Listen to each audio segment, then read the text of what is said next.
He was born in 1978 in Ogden, Utah. And did he always want to be involved in rodeo? Yeah, he always wanted to be involved in, I would say, the Western heritage. Not necessarily if it was, at the beginning if it was going to be rodeo, but rather ranch work or rodeo. Did he grow up around that and compete at an early age? Yeah, he grew up around horses his whole life, and his first animal he ever actually rode was a yak. And so, yeah, he'd always been around the Western lifestyle his whole life. How did he get involved in riding a yak?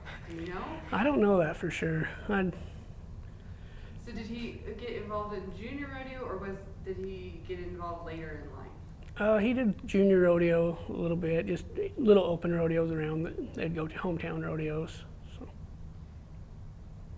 What do you think made him want to pursue rodeo as a career? I would say probably that it was fun. Like he just liked to have fun, and I think it was the most fun that he could have had in his whole life. And so the next rodeo was just fun, so he was going. Did he have an idol or a mentor or anyone he looked up to? I'd say there was several people that he did. I'd say my grandpa was one of them.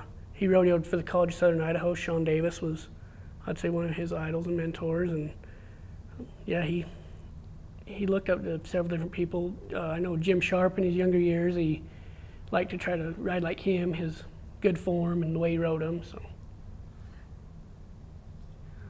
When did he get involved with the PRCA and join?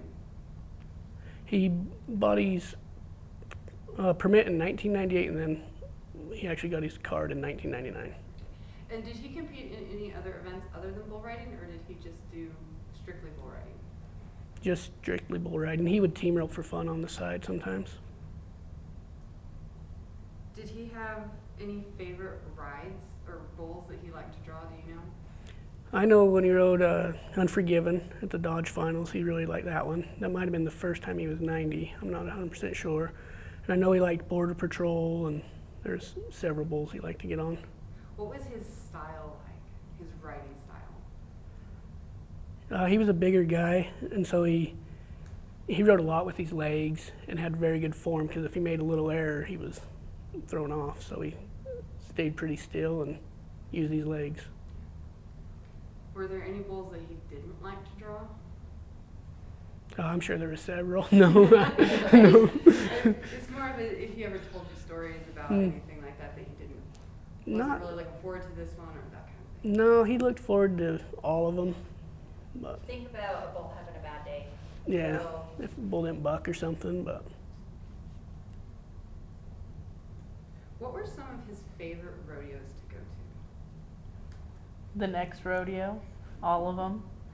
I think probably Cheyenne, when he won in Cheyenne, was when he really decided that he wanted to go for his first world title, but he liked every rodeo. The next one was, that's my favorite one, I'm pretty sure. I don't know. What did he think about finally making it to the NFR? I know it was kind of a meteor rise that he got there really quick, but what was it? What did he think about being able to make that finals and make that top 15? he was humbled, maybe almost a little shell-shocked from it. He felt very grateful that he was able to get in there. Do you think he was nervous about being there? Oh, I'm sure, yeah. So then what did he feel, or how did he feel about winning his world championship? He was still just the humble Blue that he always was, just in shock a little and just still the same old Blue. Tell me a little bit about him now. What kind of a person was he? Prankster, liked to joke, liked to tease. Oh, yeah. Just anything fun he'd do. That's how he lived about it, just wanted to have fun. So what do you think about rodeo with that personality that drew him to that? Was it just the excitement of it? The excitement, the people. There's a lot of good people that he found his chosen family per se. I think he loved the people and he was having fun. What about his second title? Was he just as humble to win that, or was that something different? Yeah, he was just after the second one, he was just as humble as he was after the first one. Just happy to be doing what he loved, making a living doing it. Did you want to go for that next one and the next one and the next one? Or Yeah, was he- I think it's always there, but he never, he just wanted to get on bulls and rodeo. Who were some of his biggest competitors?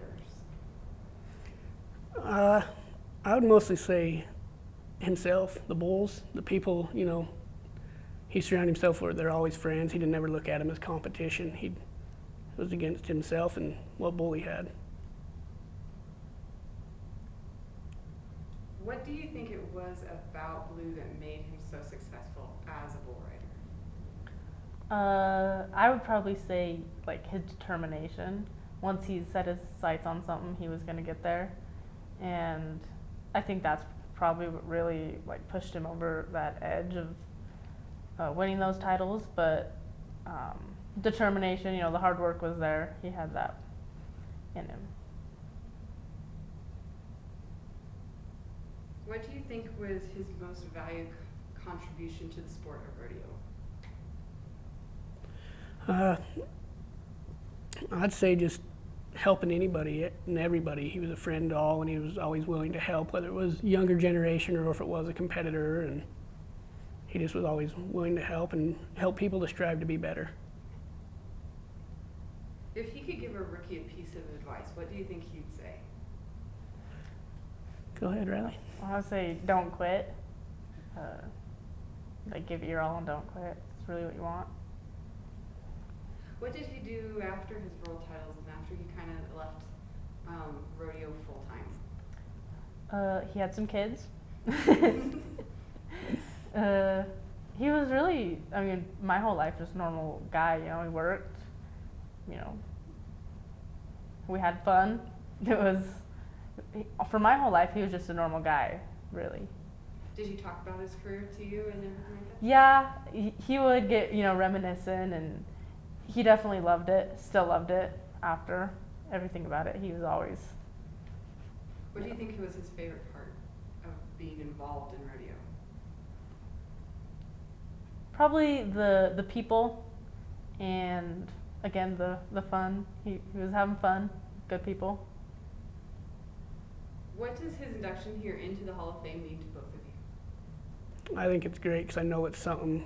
He came here in '96 and set it one of his goals that he wanted to be here, and then for him to be able to be put in here is a huge honor for the family and a good way to, show his legacy for the kids. And I'd say it means a lot for me and my brothers. I have a 5-year-old little brother who, as he grows up, having that he can say like, wow, my dad's in the Hall of Fame. So I think it's really big for the kids. I know you sent him to display his Olympic stuff. Did he talk about the Olympics rodeo and any of that and what that was like? yeah, he talked about it a little bit because he actually got injured there pretty bad at the Olympic rodeo. So, he was just another bull ride for him, really. Nothing special because Yeah. all these athletes, Yeah. are there. Yeah, he was honored to ride for USA. I know that, but